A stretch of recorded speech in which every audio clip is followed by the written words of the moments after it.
상이고요. 19장입니다. 1절에서 8절까지요. 우리 교독으로 읽을까요?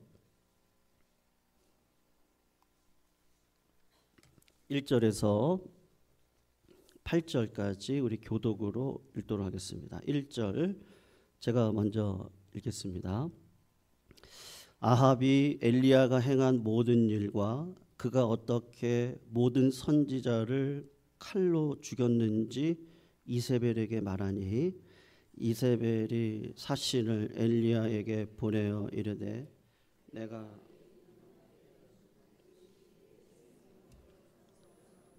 한 사람의 생명과 같게 하리라. 그렇게 하지 아니하면 신들이 내게 벌 위에 벌을 내림이 마땅하니라 한지라.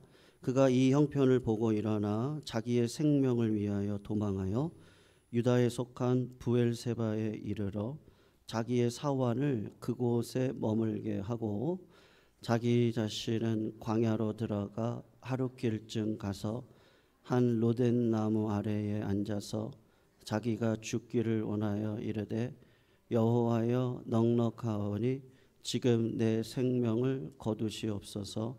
나는 내 조상들보다 낫지 못하니이다 하고 로뎀나무 아래에 누워 자더니 천사가 그를 어루만지며 그에게 이르되 일어나서 먹으라 하는지라. 본즉 머리맛에 숯불에 구운 떡과 한 병 물이 있더라. 이에 먹고 마시고 다시 여호와의 천사가 또다시 와서 어루만지며 이르되 일어나 먹으라. 네가 갈 길을 다 가지 못할까 하노라 하는지라. 우리 같이 읽습니다.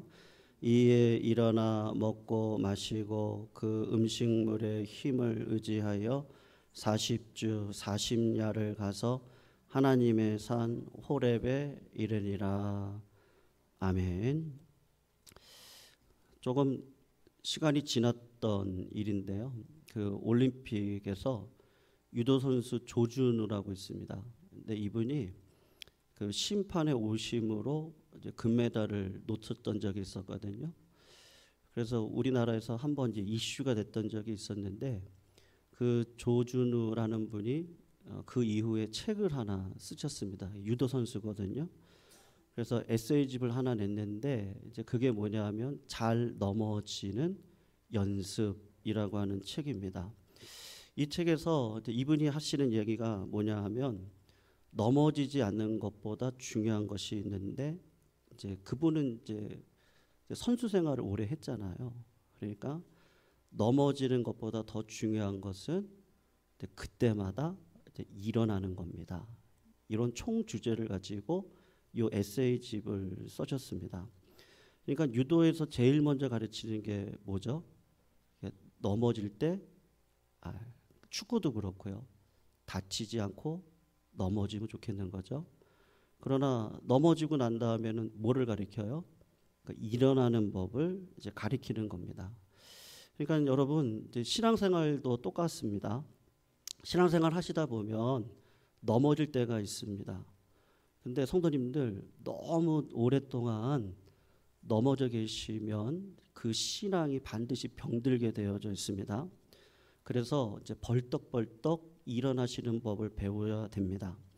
한번 넘어졌다고 영원한 패배자가 되는 거 아니거든요. 그냥 넘어지면 일어나면 됩니다. 그러니까 누구든지 탈진할 수 있고요. 누구든지 우울증을 한 번씩은 다 앓고 지나가거든요.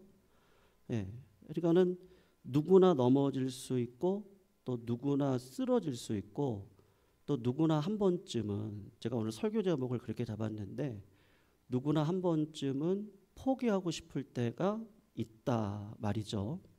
그래서 정채봉님은요. 이 땅에 태어난 우리 가운데 상처 없는 사람이 누가 있으랴 이렇게 얘기했고 도종환 시인은 뭐라고 얘기했습니까? 흔들리지 않고 피는 꽃이 어디 있으랴 이렇게 시를 썼던 것입니다. 그러므로 넘어졌다고 낙심하고 포기하면요 그게 이제 실패자로 남는 겁니다. 쓰러지고 넘어졌으나 우리 성도님들이 다시 일어서실 수 있는 그런 믿음의 성도님들이 다 되시기를 축원합니다. 오늘 본문을 한번 살펴보면 좋겠는데, 가장 어두운 시대에 하나님께 가장 많은 능력을 가지고 있었던 한 사람을 하나님께서 선택을 하셨거든요. 근데 그분이 누구냐 하면 엘리야라고 하는 선지자입니다. 엘리야라고 하는 선지자는 뭐 너무나 유명한 사람이니까 우리 성도님들이 아마 다 아실 텐데, 갈멜산 제단에서 하늘에 불을 불러가지고 그 물이 가득 차여져 있는 제단을 한꺼번에 불살라 버리죠. 그러면서 하나님은 여호와 한 분임을 당당하게 증거했던 분이 이 엘리야입니다. 그리고 이분이 기도를 하면 하나님이 그분의 기도를 들어주시는 거예요. 그래서 3년 6개월 동안 비가 내리는 법을 얻게 하시고, 그리고 엘리야가 굉장히 힘써서 기도했거든요. 굉장히 힘을 써서 용을 써가면서 몸부림치면서 하나님 앞에 기도했을 때 하나님께서 그의 기도를 들으셔서 비를 내려주셨던 그런 하나님의 위대한 종으로 쓰임을 받게 됩니다. 그게 이제 18장까지 당당하게 승리했던 그 말씀이라고 한다면, 오늘 19장에 와서는 나무 밑에 쓰러져서 하나님 앞에 지금 어떻게 하고 있는 거예요? 죽겠다고 애처럼 떼를 쓰고 있습니다. 갈멜산에서 이유는 있습니다. 갈멜산에서 바알과 아세라 선지자 850명을 죽였단 말이에요. 그러니까 이세벨, 이 옛바알의 딸이었던 이세벨이 화가 나가지고 엘리야를 이제 죽이겠다 이렇게 협박을 합니다. 여러분, 여기서 우리 인간의 군상의 모양이 정확하게 드러나는데, 여러분 오늘 이세벨이 뭐라고 얘기하자 하면, 너가 내일 이맘때에 내가 너를 죽일 거다, 이제 이렇게 이야기를 하거든요. 그 말이 무슨 말이냐 하면요, 이세벨은 아직은 이 국민들의 눈이 있습니다. 그래서 엘리야가 선지자라는 걸 알기 때문에 이렇게 죽일 수가 없어요.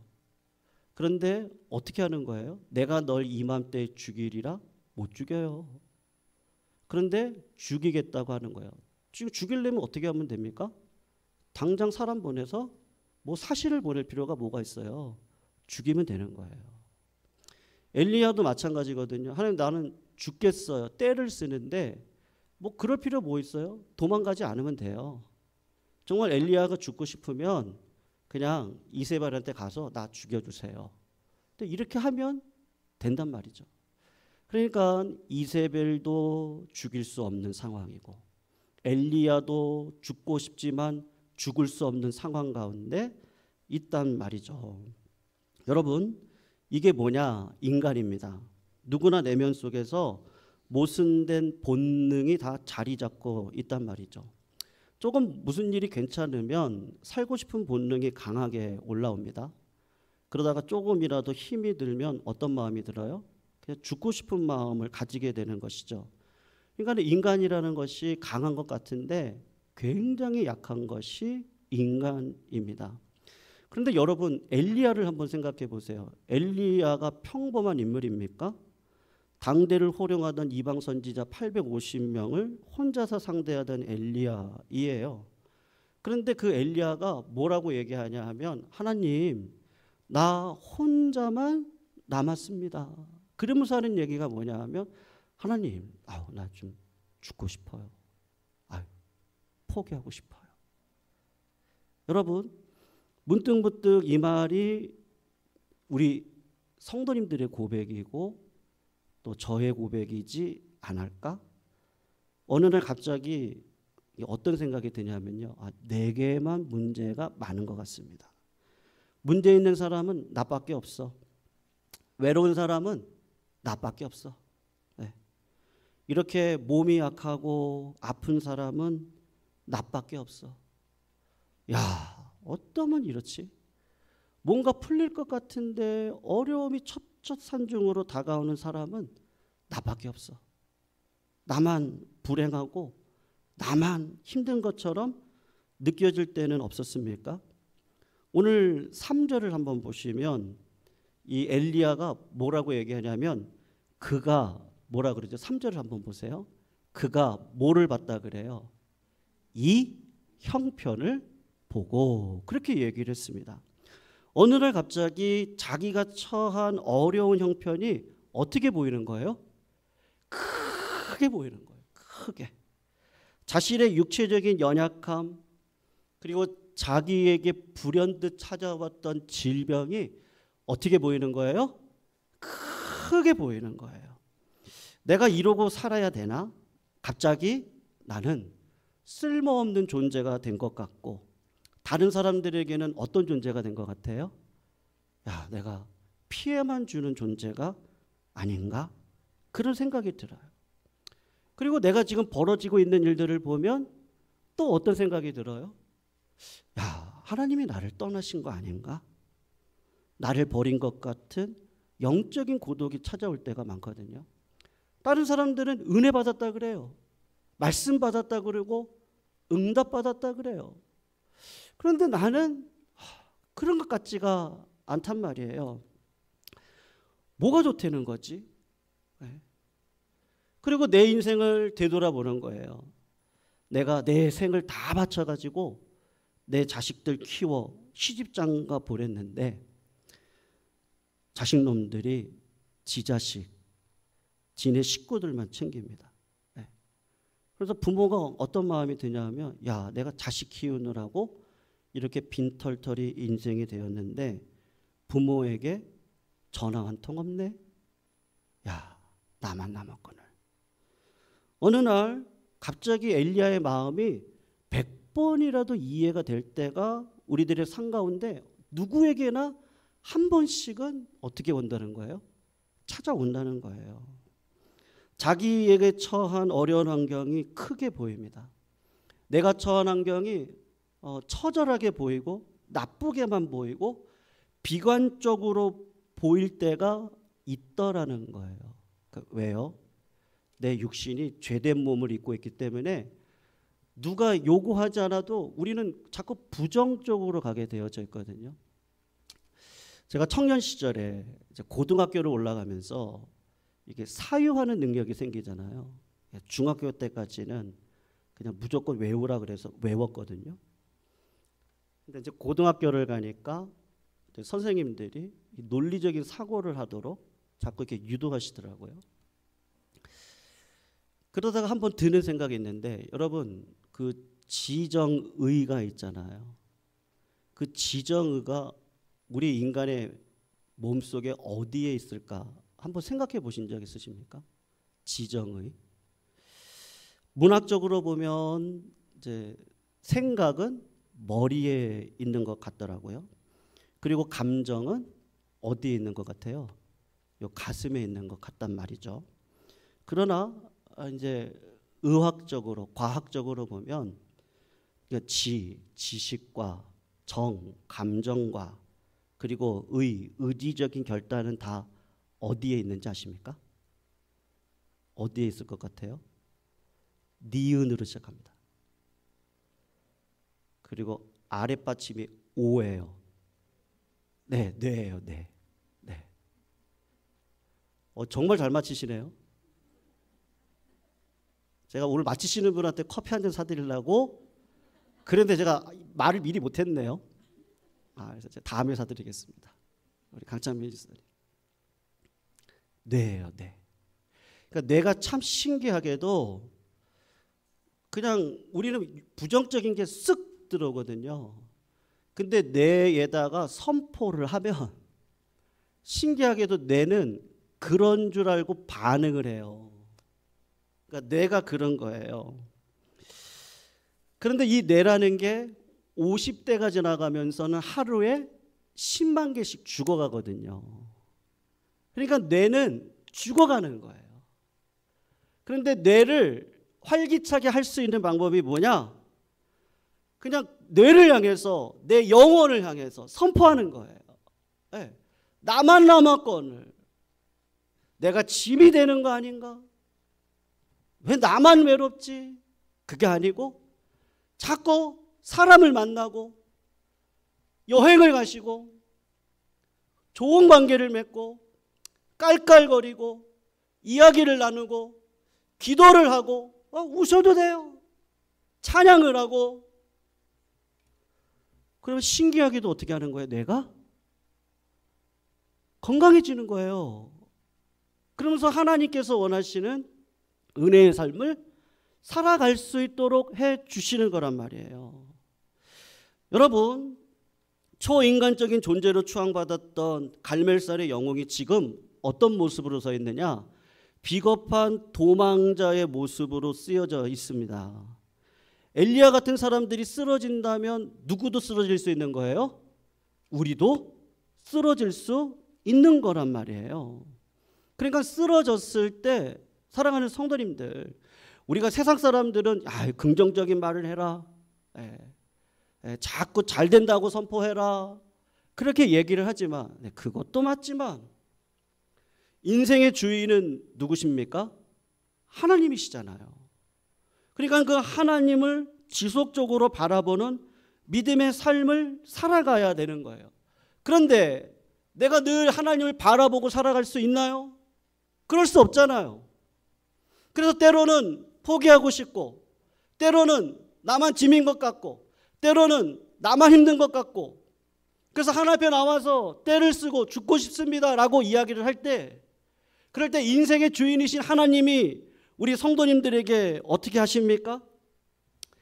엘리야는 로뎀 나무 안에서 잠들어 있어도 우리 하나님은 그를 지키시기 위해서 졸지도 아니하시고 주무시지도 아니하십니다. 상한 갈대를 꺾지도 아니하시는 분이십니다. 꺼져가는 등불을 끄지 아니하시는 분이십니다.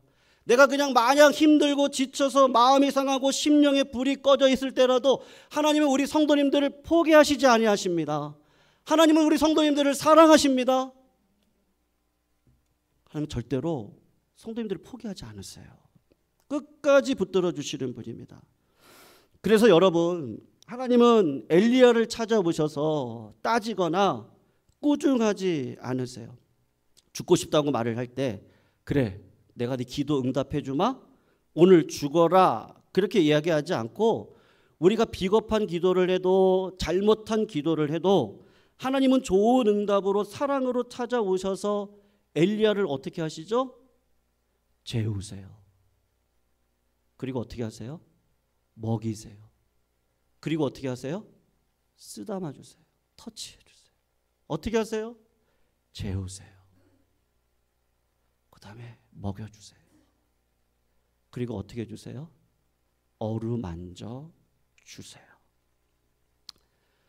그렇게 해서 육신의 힘을 키우고 난 다음에 어디로 인도하시죠? 호렙산으로 인도하거든요. 우리 성경책 오늘 9절, 우리 8절까지만 읽었는데 성경책 계신 분들은 9절을 한번 보시면 엘리야가 굴에 들어가는데 그 굴 바로 앞에 뭐라고 써 있죠? 그 9절이요. 19장 9절이요. 엘리야가 그곳 굴에, 굴 앞에 뭐가 있어요? 그곳 굴에. 이게 뭐를 상징하는 거예요? 출애굽 시절 이스라엘 백성들이 호렙산에서 하나님을 만나고 십계명을 받죠. 그리고 모세가 하나님을 만났던 장소가 어디예요? 네? 호렙산이잖아요. 그러니까는 고기를 얘기하는 거예요. 그 자리에 역사는 돌고 도는 거죠. 누구를 데려가는 거예요? 낙심해 있고 포기하려고 하는 엘리야를 하나님이 밥 먹이고 어루만지고 단잠을 재우셔서 이 자리까지 가게 하시는 거예요. 여러분, 우리 신앙의 비밀이 있습니다. 우리가 신앙생활하면서 이 경험이 반드시 있으셔야 되거든요. 이 경험이 있는 사람이 건강한 사람입니다. 사랑하는 성도님들, 저는 우리 성도님들이 화려한 예배도 좋아요. 네, 화려한 기도도 좋아요. 화려한 찬양도 있거든요. 근데 좀 투박해도 좋으니까 우리 옛 믿음의 선배들이 걸어갔던 그 길 있잖아요. 네.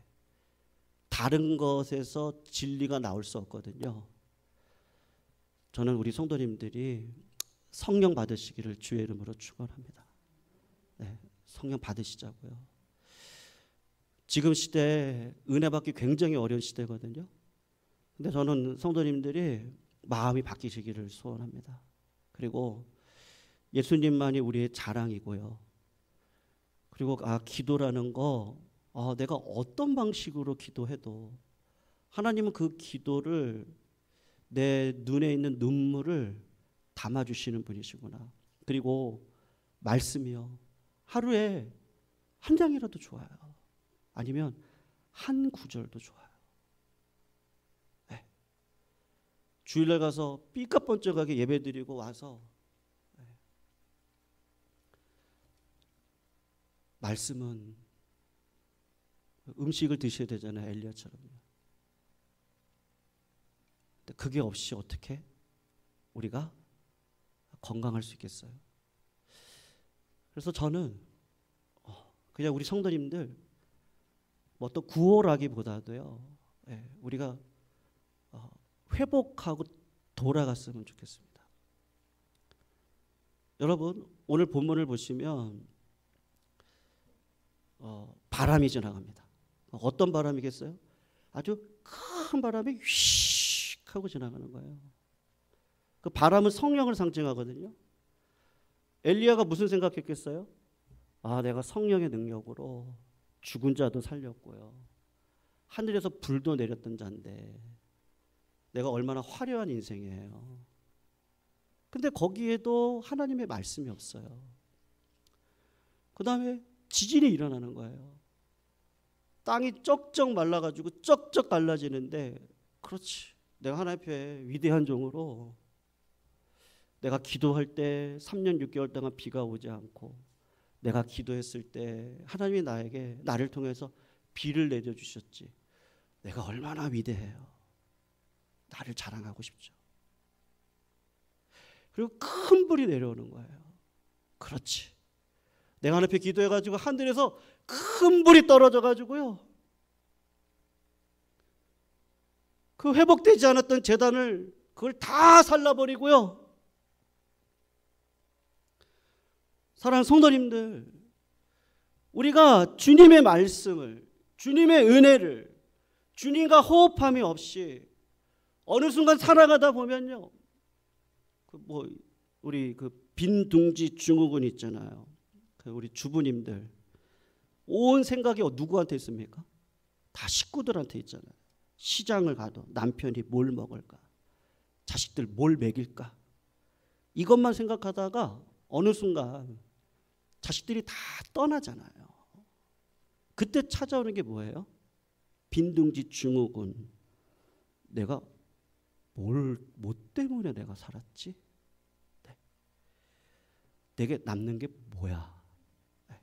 우리 남편분들 직장생활 사업하시는 거 남들 모르는, 아내한테 다 얘기하지 할 수 없는 그런 자존심이 상하는 문제도 있고, 때로는 아버지로서의 어떤 든든함의 모습을 보여줘야 되는데 때로는 포기하고 싶을 때가 있고, 근데 그거를 아내조차도 숨기고 괜찮아, 걱정하지 마. 그렇게 살아왔는데 직장에서 이제는 필요 없는 존재가 됐을 때, 내가 직장생활 20년 30년 해왔는데 도대체 나는 뭐지? 신앙생활도 마찬가지죠. 여러분, 은혜 안 받는 분이 어디 있어요? 복 안 받으시는 분이 어디 계세요? 하늘의 복을 받고 직분자로 화려하게 인생을 살아갔는데 어느 순간 인생이라는 게 넘어질 때가 있잖아요. 그럴 때 내가 받은 이 직분, 도대체 내가 자랑했던 게 뭐지? 뭐야? 그 증후군이 찾아오지 않습니까? 근데 그런 방식으로 또 가시면 안 되는 거예요. 세상 것으로 또 가시면 뭐를 놓치는 거예요? 하나님의 세미한 음성을 놓치는 거예요. 저는요, 제자 훈련 이런 거 싫어합니다. 왜요? 제자 만들려고 하는 거 아니거든요. 성도님들이 스스로 조금 귀찮아도 하나님께서 역사하시는 그 호렙산 예배당에 나오시고 공예배를 들어오시고 개인의 기도 자리 골방으로 들어가시고 핸드폰을 잡기보다는 말씀을 잡고 이 마음의 개혁이 먼저 일어나야 되거든요. 네. 내가 얼마나 화려한지 알아? 내가 얼마나 복을 받았는지 알아? 네? 그러다가 넘어지면요. 하나님께서 주시는 방법은 뭐냐 하면 그런 방식으로 우리를 회복시키시는 것이 아니고 하나님은 세미한 음성으로 우리들에게 말씀해 주시는 거예요. 그래서 그럼 목사님은 세미한 음성을 들으세요? 듣죠. 이 교회로 오기 전에 사역을 할 때 어려운 일이 있을 때 듣죠. 그 세미한 음성을 듣고 어떻게 하는 거예요? 우리 지난 시간에 배웠잖아요. 좌로나 우로나 치우치지 않고. 요시야가 누구의 길을 따랐다고요? 다윗의 길을 따르잖아요. 근데 어떻게 좌로나 우로나 치우치지 않아요? 음성을 못 들으면 따를 길이 없어요. 따를 길이. 그래서 저는 우리 성도님들이 성령 받으시기를 주의 이름으로 축원합니다. 그래야 마음에 애통한 마음이 들어오고 그래야 말씀과 기도 속에 야, 내가 자랑할 수 있는 분은 예수님밖에 없구나. 그 예수님의 은혜를 자랑하고 예수 그리스도 안에 거하고 믿음의 삶을 살아가야지. 여러분, 에스키모인들이 마지막으로 이 얘기만 하고 마칠게요. 늑대들을 죽일 때, 잡아서 죽일 때 쓰는 방법이 있습니다. 늑대들이 굉장히 지혜롭거든요. 그래가지고 에스키모인들의 칼을요, 가축의 피를 묻혀가지고 눈에다가 그 피 묻은 칼 날만 보이게 하고 묻어놔요. 그럼 늑대가 피 냄새가 나니까 올 거 아니에요. 와가지고 어떻게 하느냐? 그거를 핥아요. 피를 계속 핥는 거예요. 근데 그 뒤에는 뭐가 있어요? 아주 날카로운 칼날이 있거든요. 먹다 보니까 피가 계속 묻어있네. 사실은 누구 피예요? 자기 혀에서 나오는 피예요. 그거를 계속. 그다음 피가 다 빠져가지고요. 그래서 죽어요. 마귀가 꼭 우리들을 어떻게 하는 거예요? 그렇게 하는 거예요. 세상에 먹을 거, 세상에 입을 거, 세상에 마실 거, 그거를 그 나쁜 놈의 칼에다가 묻혀가지고 그것만 먹게 하는 거예요. 화려한 거, 편안한 거. 그러다가 어떻게 되는 거예요? 죽는 거예요. 사랑하는 성도님들, 하나님께서 우리들에게 지혜 주셔야 될 줄로 믿습니다. 예, 물이 많은 시대에 먹을 물이 없다 그러잖아요. 여러분, 생수는 예수님께만 있습니다. 그 예수님이 오늘 엘리야를 끝까지 붙들어 주시고 그를 마침내 세미한 음성을 듣는 자리에 세우셔서 또 다른 비전을 향해서 나아가시도록 인도하셨듯이 우리 성도님들의 삶도 그렇게 인도해 주실 줄 믿습니다. 그러므로 성도님들, 우리 좀 다시 시작했으면 좋겠어요. 예, 우리 성도님들 잃어버리신 자리가 있다면 기도의 자리요. 예, 우리가 이번 기회에 다시 좀 마음을 개혁해서 우리 기도의 자리로 들어오시면 좋겠고요. 개인적으로 골방의 자리가 있으시고요. 말씀 듣는 자리, 내가 스스로 말씀을 읽고 나아가는 자리에 우리 모든 성도님들 쓰셔서 세미한 음성 듣고 엘리야와 같은 믿음의 백성들의 자리에 서시기를 축원합니다. 우리 찬양 두 곡 골랐는데 우리 같이 한번 찬양하실게요.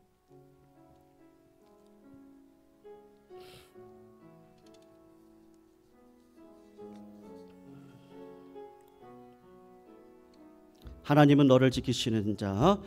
하나님은 너